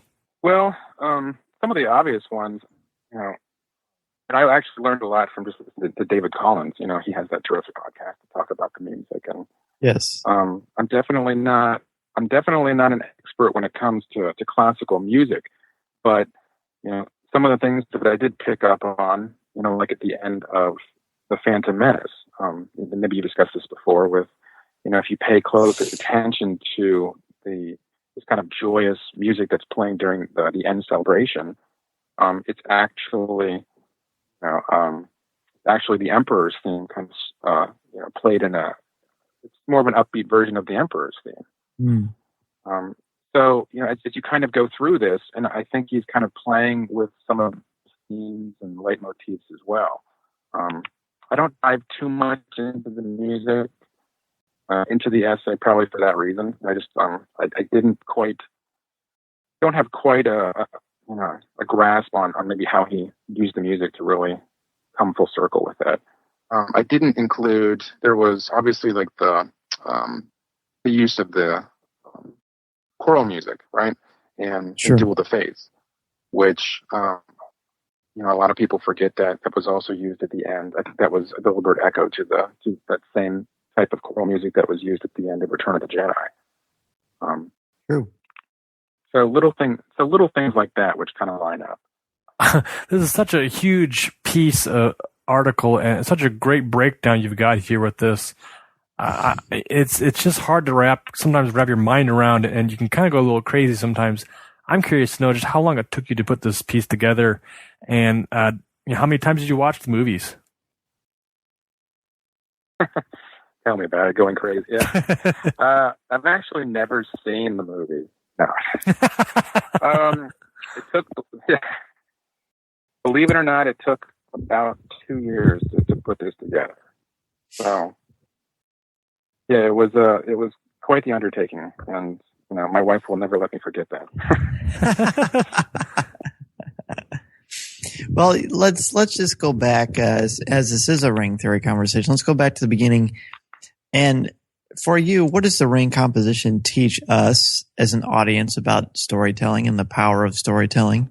Well, I always come back to, you know, Lucas's intent with this, I think from the very beginning, you know, or close to the beginning, was to consciously set out to make a modern myth, you know, to tell an old story in a new way. And this really helps drive that home to me. I think when I always think of it's such an enormous question, because, you know, on the one hand, you know, he's constantly reminding us that it's a modern myth. So there's a lot that goes with that. I mean, if you think about what a myth is, you know, it's a story using, you know, just highly symbolic language and images and metaphors to really, you know, to kind of give us insights into the human experience. So, you know, that in and of itself, to me, is really powerful. You know, as you watch these movies, and they're just kind of loaded with that symbolism, with that imagery, and with that kind of poetic language, not just dialogue, but, you know, in the visuals, and everything's really loaded, and it, you know, loaded with meaning.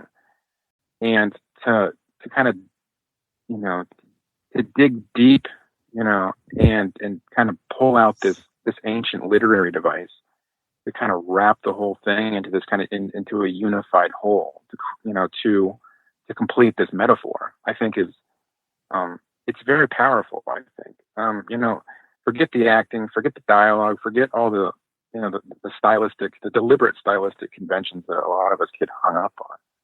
I mean, the story is king. And if you take a step back and just look at, you know, what the story is telling us, you know, from the birth, you know, to the death of Anakin Skywalker, it's really powerful. And the way that it's structured now is just, you know, it just opens up, you know, some very profound things, I think, with the movies. So, Mike, happening next is episode 7, The Force Awakens. Oh, how exciting. Do you have any... I hadn't heard anything yet. Yeah, I was say, do you have any theories on how this will take into a new direction, or a possible new ring theory, a new wrench into your theories here? So we'll have to have him back on after we see The Force Awakens. Right. I don't know. I mean, to be quite honest, you know, I was really excited when, you know, I guess I don't know. I haven't been following it enough to know exactly to what extent they're still going with Lucas's script treatments. Sure. I know I've heard that they were completely thrown out. You know, I've heard that they're still keeping the overall, you know, framework. I really don't know. I mean, I kept thinking, you know, as I was kind of discovering all of these things, I kept thinking, like, who did Lucas tell? I mean, who knows about this, right? I kept thinking, like, you can't keep something like this a secret, you know, at least with, you know, the people that were closest to him, like Ben Burtt, you know, who helped edit all the pictures, you know, because so much of this was to me done in the editing. And I mean, And so many things line up like down to the minute, when you put these pictures together. So then that begged the question, well, did J.J. Abrams learn about it? Had he known about it? Did Lucas talk to him about it? And at the same time, I think the way that Lucas set this up, it almost becomes its own. It's kind of a closed loop. Phantom Menace and Jedi kind of work like bookends, and this is the saga of Anakin Skywalker, and then what happens next. It could be a new ring if they're familiar with it, or maybe they'll just go in another direction, and that's cool too. But personally, I don't think that they're going to do anything quite like this. I do see, there seems to be some obvious connections to A New Hope, to The Force Awakens. But in terms of Return of the Jedi, I don't know. We'll see if there's connections there. I don't know. I'm excited to see what they do. I'm sure everybody is. Exactly. I don't know. What do you guys think? Yeah, I agree with you there. I think this is a closed loop here. Lucas is kind of hands off a little bit, and maybe they're going a new direction, and you're going to do 6 more movies and brand new loops. With new, obviously things tied in from the other movies, but like I said, we'll just have to wait and see, and be excited to sit in theaters and check it out. Yeah, and we may not know until this new trilogy is done with anyway. That would make the most sense to me. And that was interesting too, because you look back when I was researching this, and I looked back on a lot of the essays that have been written about the prequels, and you start to notice, like Anne Lancashire's work, or David Beggar, who wrote this terrific essay called In Defense of the Clones, and you start to see that they're pointing out pieces of this larger ring composition, but the saga hadn't concluded yet, so they didn't know. I mean, it was impossible to know, I think, any of this until the movies were done. But it's fun to look back, and they're unknowingly kind of pointing out these things that would eventually make it into this essay. Very good, very good. So what's up in your world for the next article you're going to write? Anything coming up for you? And how can folks get in touch with you if you want to say hello or just have a question? What's next? Well, I'm wondering if I should, start thinking about putting together some kind of rebuttal to a lot of the critical response to the essay, and just kind of deal with some of the criticisms about the essay and about the movies themselves. A lot of the feedback. Overwhelmingly, I think has been very positive, and I think it's doing what I hoped it would do, is just kind of deepen people's understanding of maybe what Lucas was trying to accomplish, and maybe give them new insight or appreciation, not just for Star Wars, but maybe movies or in general, or storytelling. So maybe I'll think about thinking about doing something like that. And if people want to get in touch with me, they can shoot me an email at mikeclimo@hotmail.com. They can reach me on Twitter at MikeClimo. Yeah. I'd love to hear what people think, and if they have questions, if they want to challenge it, and if they have things that, I'm sure I missed a ton of stuff, and, if they have any ideas and anything they'd like to add, please let me know. Well, it's a wonderful read. It's excellent to continue the discourse of Star Wars and to get people thinking and looking at the films in a new way. So we certainly love it and are a huge fan. So we're so excited to have you on. But of course, Mike, we couldn't have you on for your first time at Coffee with Kenobi without asking you our 5 questions. Are you ready, my friend? I am ready. Very good. We'll start with the first one. What is your favorite Star Wars movie? I look at the movies as one single story now. I really do. It's like Lucas says, he sees it as kind of a single story and maybe 12 plus hours, and it's, for me, when I see it now, it's hard to kind of to cut them up into individual parts. Let's just now we just had a lawyer on. Now you sound like a lawyer. How about this? How about if you didn't have it, if you had to do it, or many Bothans would die? Which one would you pick? I'm gonna take the unpopular choice. Go with Attack of the Clones. Oh wow! I think it's just a massively underrated, underappreciated film. I think I'm hoping that it can be judged a little bit more fairly, years from now. So. Good deal. So, favorite Star Wars character? Such a cliche, but it's always been Boba Fett. I mean, I remember just growing up, and especially in the '90s when, like when the power of when Star Wars was starting to get popular again. About 95, and LucasArts was right, but even like just right before that, I mean, LucasArts was firing on all cylinders.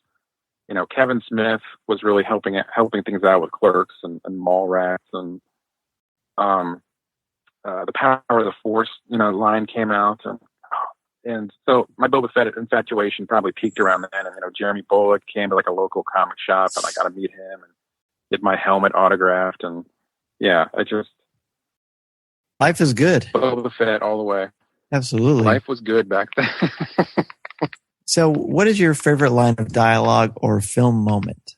Favorite line of dialogue and film moment? I don't know why. I remember just growing up, and I remember going around constantly saying, "Chewie, get us out of here! Chewie, get us out of here!" And I don't know why, but it just popped into my head. Was a favorite of mine growing up, and. So if you collect, what is your favorite collectible that you own? Well, I already said the Boba Fett helmet. That's a prized possession. Hey, here's a question. The Boba Fett helmet, is it a master replica or what is it?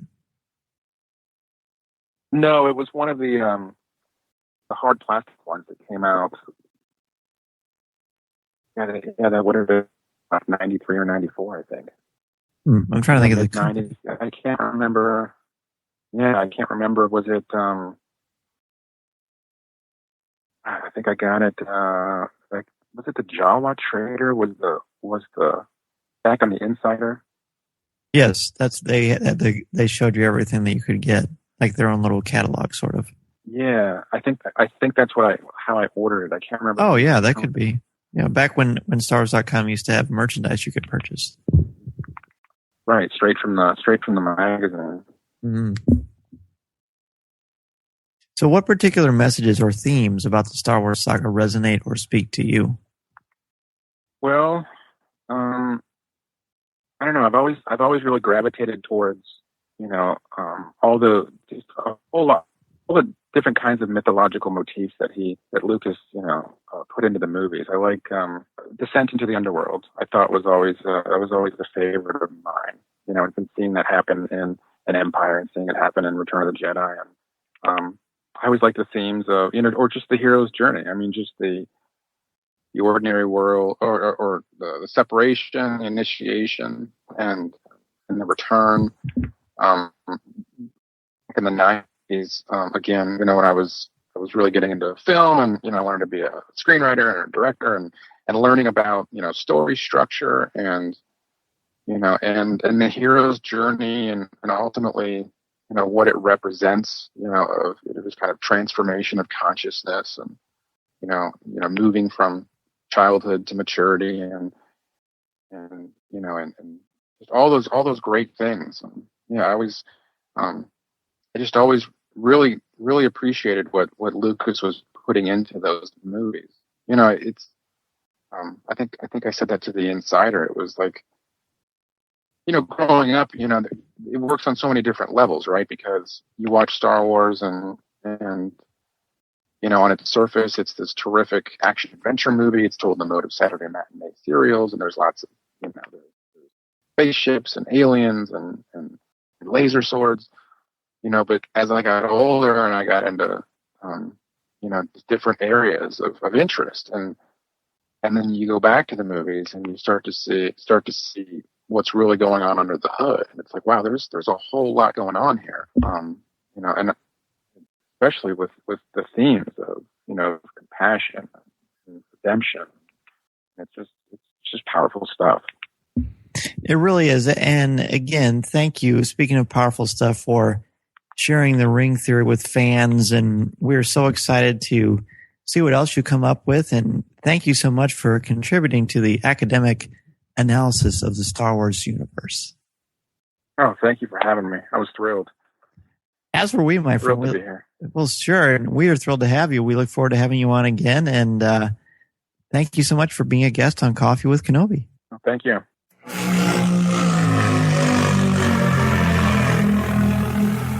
Our topic for show number 38 is Revenge of the Sith.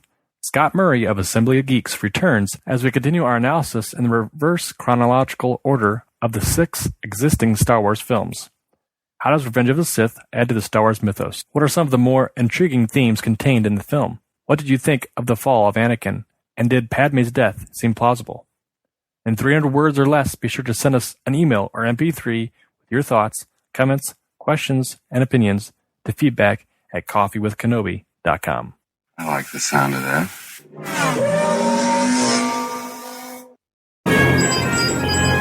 Echo 3 to Echo 7. Ano, buddy, do you read me? I saw part of the message. I seem to have found it.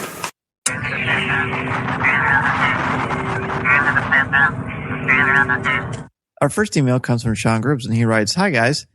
I've really been enjoying all the Celebration podcasts and just finished the 100th episode. My wife and I did fly there from Canada and attended Saturday only. It was my first con anything, and I was amazed that there were so many people that shared my passion for a galaxy far, far away. We found it very busy and crowded and spent most of our time in lines, but met and talked to some really cool people. I'd hoped to attend some of the shows, but opted to get in line for a Carrie Fisher autograph, as my wise wife asked me, 'What do you really want to go home with?' She reminded me that I could buy toys at home. It was really nice to meet someone that has been larger than life all these years. Anyway, I did feel that I missed a lot of what was going on, so it has given me great pleasure to listen to your guys' adventures. Thanks again for hosting such a great show, one that makes me feel a part of the community." And that's again from Sean. Well, Sean, thank you. That is so cool. We have had so much, and I haven't got a chance to talk to you on the air since we got back from Celebration, really. Yeah. We have had so much wonderful feedback about covering the Celebration, and that was a blast. It was just like something that we never really done. We did it in Indiana, and it was great, and I think that was pretty successful, as far as being able to talk to people and being fortunate to meet some creators. But it was just so much fun to talk to people in line, to walk around and do that. And we've gotten a lot of good feedback about people feeling like they were at Celebration, which was always the goal all along. Right, yeah. And just for Sean here, it was so cool his wife went with him. Yeah. Too. I see so many cases of this, of wives and husbands and folks just intermixing, with their partners to go on these adventures and to be able to, join in with their fandom and just enjoy being with them, even if they're not that big of a fan. Our good friend Ryder Waldron brought his wife Jana. We got to meet them at Celebration. They were great to get along with, and she's becoming a great fan. And as is our wives as well. And it's cool to see that play out even at cons and stuff and big crowded events. And definitely Anaheim was a huge highlight in my own fandom and our history of Coffee with Kenobi so far. It was something that's I'm always going to look back to, and I still look back to. I still once in a while I'll come across somebody will post a picture of Celebration or something, and I'll go, "Oh yeah, I remember that. That was a lot of fun, and we're doing this and that day and did this and all the experiences we had, that we recorded. It was so much fun to do it live too. We never had anything so much that on our feet and running from place to place was a blast. And that's one of those things you just gotta keep in your memory and just enjoy for the rest of your life. And look, if you could save, $20 a week or $20 a month or $50 a month or whatever you need to do to get ready for the next U.S. Celebration, because I know, the one in Europe would be great. And honestly, I'm thinking I may actually get a chance to do it. So we'll see. That'd be awesome. But wow. Yeah, but it's worth it to save the money, just to do it one time. And like Sean did, he went on Saturday. Saturday was crazy busy. Yeah. It was packed. That was the Rebels Day too, so it's no wonder. But it's pretty fun. So Sean, thank you for your positive comments and for reminding us of all the fun things of Celebration too. We appreciate that. Our next email comes from Hector Rios Jr. and he says, "Hey Dan and Corey, your interview with Freddie Prinze Jr. was fantastic. He always brings great insight into Rebels, and most importantly, Kanan. Barry never fails to make us look at Star Wars with a different eye. And this time, he did just that again. Getting caught up in the excitement that was Season 2 trailer, which marked the return of Rex and the clones. I never caught on the idea that Kanan wouldn't trust the clones right off the bat, a concept that Freddie had brought up. He's right. After all he's been through, why would Kanan have been any reason to align, let alone trust any clone? I also liked Freddie's views on the people who dislike Jar Jar. Great stuff. I also wanted to add that it was great meeting you guys at Celebration. It was definitely one of the highlights for me. And finally, I think congratulations are in order on reaching the 100th episode milestone. Your podcast quickly became one of my favorites once I discovered it. Your analysis and discussion of the film saga that we hold dear to our hearts is a bright beacon in Star Wars fandom. Here's to another 100 episodes, and that's from Hector Rios Jr. and his Twitter handles at Tatooine Breeze. Well, Hector, thank you so much for the congratulations on 100 shows. And we can't say enough about Freddie. He's been a huge supporter for us. He's a good friend of ours. And he always has excellent insights into the Star Wars saga and always has some kind of glimmer of something we hadn't thought about. And that we love hearing that stuff from fans and actors and friends, just discovering and exploring Star Wars in its own right in any capacity. I do have to give a shout out to Hector. Thank you so very much. He picked up some awesome May the 4th and Revenge of the 5th pins for Dan and I through Disney.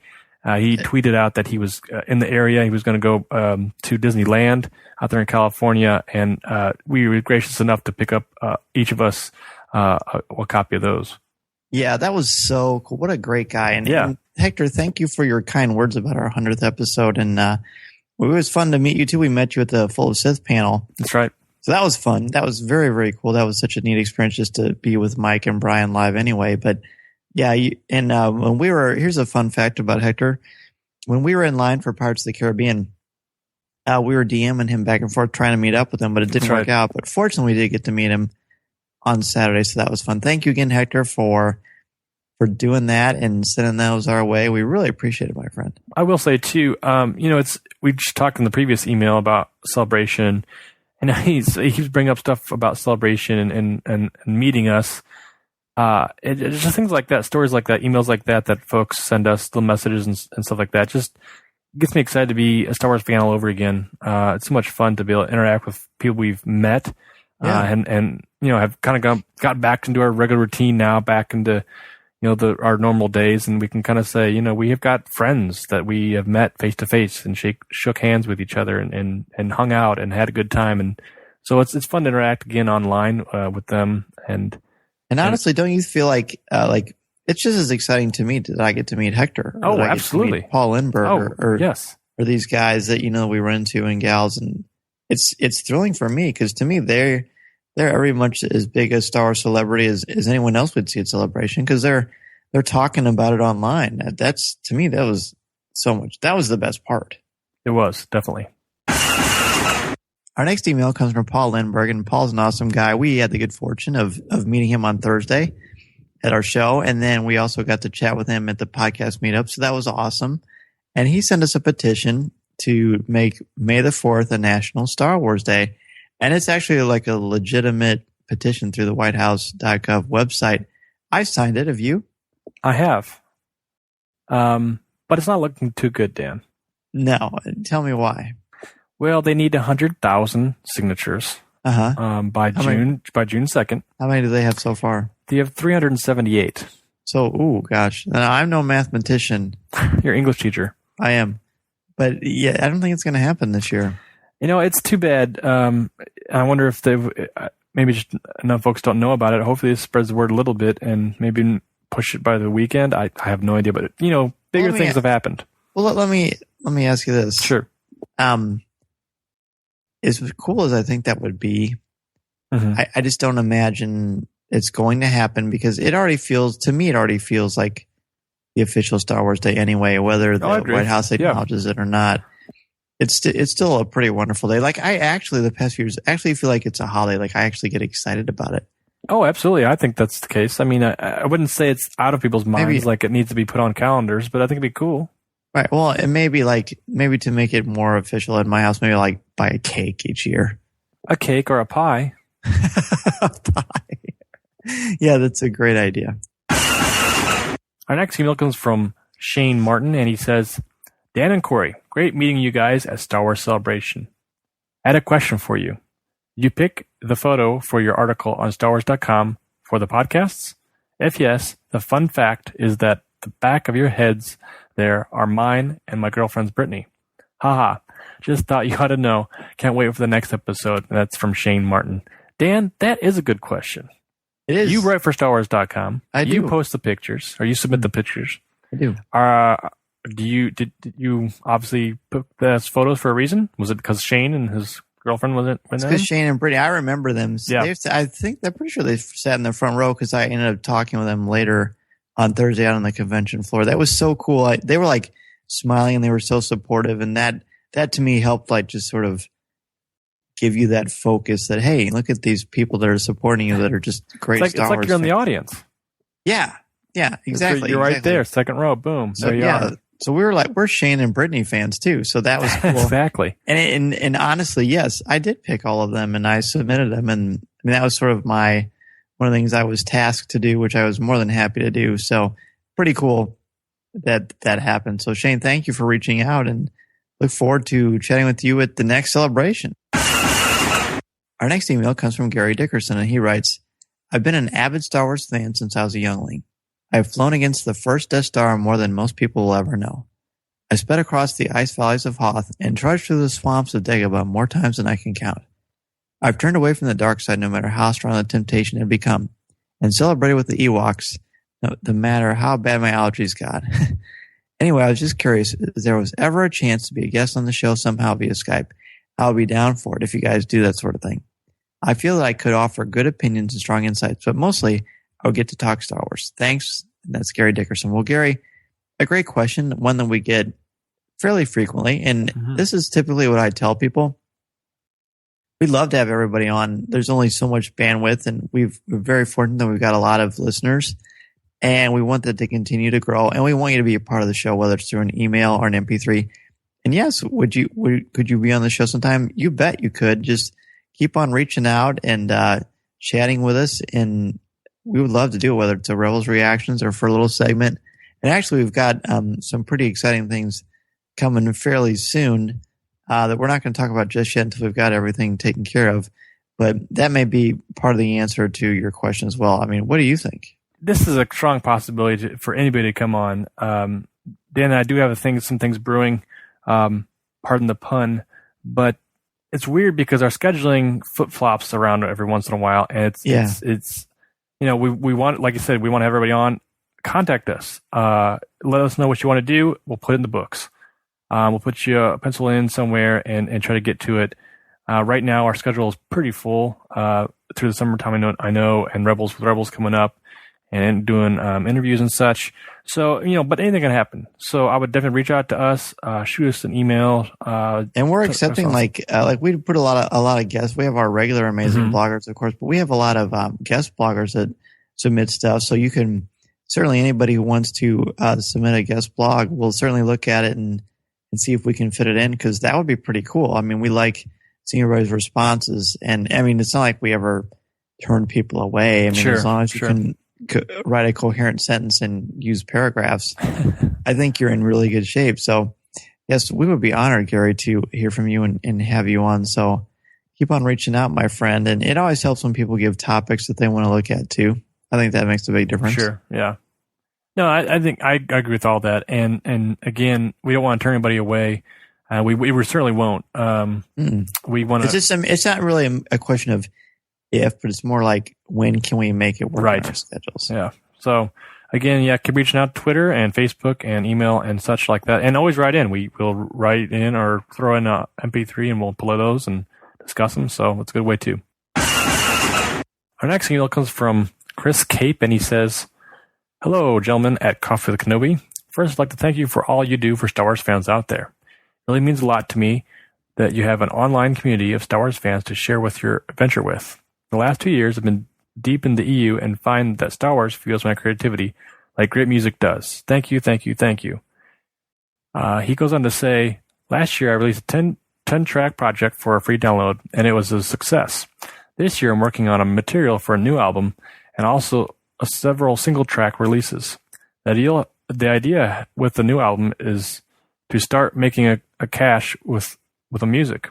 And while that's all good, I feel that there's a specific track that I really want to just give out to the Star Wars community to listen to and download for free. Star Wars and its community has meant so much to me that I'd love to contribute in a way I know how. Here's the final version, link and artwork. Thank you again for your positive support. It means so much." And he's got a link here from his SoundCloud connection. And the song is called Mark Hamill Can Handle. He's got a hashtag there. Was released back on May 27th, a couple days ago, of this recording. And that's chriscape.com, and his Twitter handle is @chriscapeblog. You guys can follow him there. We'll go ahead and play the song, Dan. All right, here we go. Geek me all-knowing box set, stay open May 4th. I'm hoping Luke gonna be hot as before, 'cause Ren looks hardcore and I don't want Sith running the galaxy.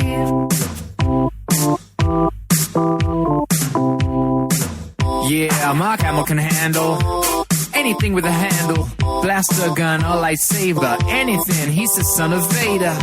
But do you think it's a gamble, like playing some back with Lando, to put Luke up against the new generation of Force-using bad folk? Nah, I got faith. You know, I just can't wait, and I find your lack of it so disturbing, 'cause Luke is a king and the Sith are vermin, churning in their twisted sermons. Obi-Wan was so discerning, but only Luke knew he could turn him. Man, it's good that he's returning. Geek me all-knowing box set, stay open May 4th. I'm hoping Luke gonna be hot as before, 'cause Ren looks hardcore and I don't want Sith running the galaxy. Boom, boom, boom, boom, boom. Yeah, my May 4th musings.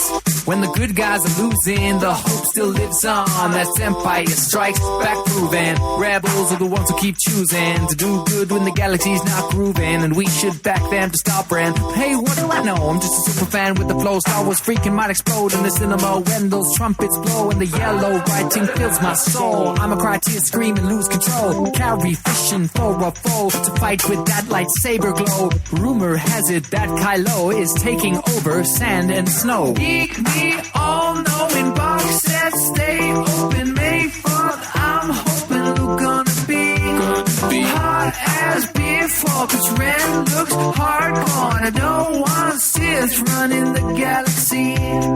Don't want Sith running the galaxy. Don't want Sith running the galaxy. Don't want Sith running the galaxy. You don't want Sith running the galaxy. I don't want Sith running the galaxy. You don't want Sith running the galaxy. You don't want Sith running the galaxy. We don't want Sith running the galaxy. Geek me all-knowing box set, stay open May 4th. I'm hoping Luke gonna be hot as before, 'cause Ren looks hardcore and I don't want Sith running the galaxy. Geek me all-knowing box set, stay open May 4th. I'm hoping Luke gonna be hot as before, 'cause Ren looks hardcore and I don't want Sith running the galaxy. Don't want Sith running the galaxy. Don't want Sith running the galaxy. Don't want Sith running the galaxy. Don't want Sith running the galaxy.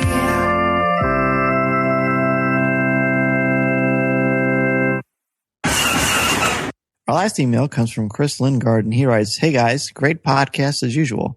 one of the better Star Wars podcasts out there.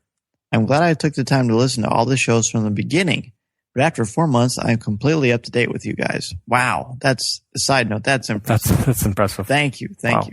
Thanks for sticking with us too, my friend. Yeah, right. Some of those early shows are. So, Chris, you're going to like this. You're going to like this because I like them. They're fun. Yeah. And, Chris is going to bring up Darth Maul.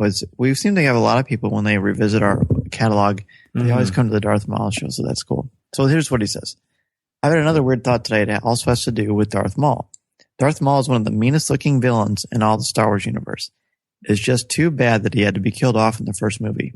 Yes, I know he came back in Clone Wars and it is canon, but it's still just not the same. What can we do to the prequels to make them just a little bit better? That question is easy. We can still have Maul get cut in half at the end of Episode 1, so that the first movie has a definitive ending such as Episode 4 had. However, the rest of the prequels should have Maul as a General Grievous character. Now, Grievous was an evil character, but with an actual Sith Lord under the mask would have made the story more interesting. However, that brings up the subject of the Rule of Two and Count Dooku. While I think seeing Dooku head of Ventress, I think Sidious can have someone else on his side as well. Keep up the good work, and that's again from Chris. Well, thank you again, Chris. What do you think, man? Yeah, it seems like everybody kind of wants the people had a hard time when Maul. When Maul was cut in half and kind of went off to garbage land. We didn't know he'd come back in Clone Wars. No, I think he's kind of done. He was kind of done justice there. I think he gave him a second life. You knew he couldn't survive because there was no Darth Maul in Star Wars in A New Hope. As far as we know, since he's come back, they really haven't given his character a conclusion. Right. It seems to me like he's obviously a fan favorite. A lot of folks like him. Yeah. And I like him. I think he's really great. I love him. He's almost like he and Boba Fett are kind of their own little fan groups. Yeah. Yeah. I see what you team Boba Fett, team Darth Maul. Well, they're just like the mystery villain that's not the main villain, but they are a major villain, and they have people that just love them. Yeah. Yeah, it's interesting to me because they build up so much fandom that it does build into things that folks want to see them survive and go on.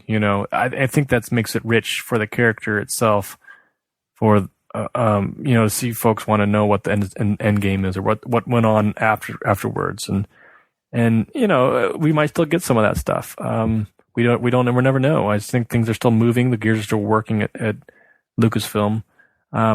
Maybe not with Mommy. Maybe Maul's story is all kind of done with and wrapped up in that comic series. But at the end of Son of Dathomir, he gets away, but he's still very much alive. Right. He's still out there as far as what we know, like you said. I think changing the prequels, making him a General Grievous character would have been interesting, I think.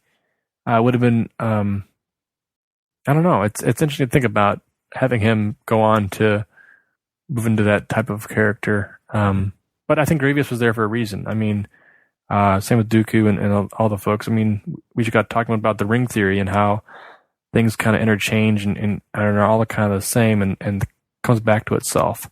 So I think Lucas knew what he was doing when he kind of put an end to Maul in Episode 1, and he had him kind of go off into garbage land, like I said.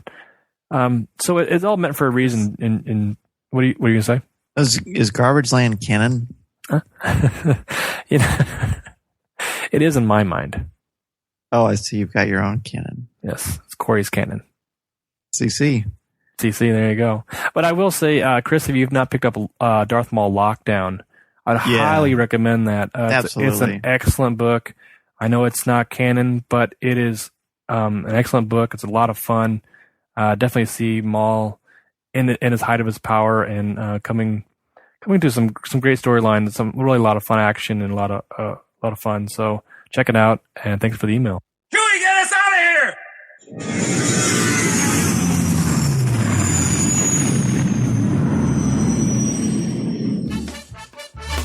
If you would like to respond to our question of the show, have a comment, or just want to say hello, send us an email or MP3 at feedback@coffeewithkenobi.com. Or if you have a specific question or comment for either of us individually, Email us at danz@coffeewithkenobi.com or coryc@coffeewithkenobi.com, or visit us at coffeewithkenobi.com and click on the Contact Us section, or comment on one of the stories featured on the site. If you enjoy the show, please write a review in iTunes or Stitcher. You can also like the show on Facebook at facebook.com/coffeewithkenobi, as well as keep up to date at our Twitter feed at Coffee with Kenobi. You can also find us on Tumblr at coffeewithkenobi.tumblr.com. If you enjoy the jazz music, the album is Eye to Eye by Steve Torok. Give the evacuation code signal. That's it for show number 37 of Coffee with Kenobi. A big thank you to Mike Klimo for sharing a cup of coffee with us and discussing the Star Wars ring theory. Be sure to check out the ring theory and let Mike know what you think about his captivating work. Thanks also to Ryder Waldron for his Coffee with Kenobi blog, where he interviewed Mike and helped us inspire the show. Thanks to Rob at the Bearded Trio, our media specialist Lisa, our Coffee with Kenobi bloggers, and to everyone who contributed to this show, and to all of you out there who listen to and email Coffee with Kenobi each and every week.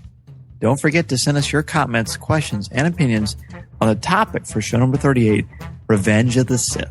This is the podcast you're looking for.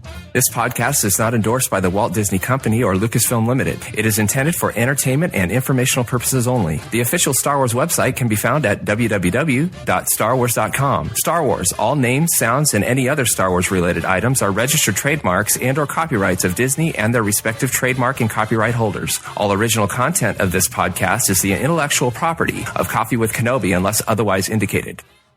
There's no one here. Move along.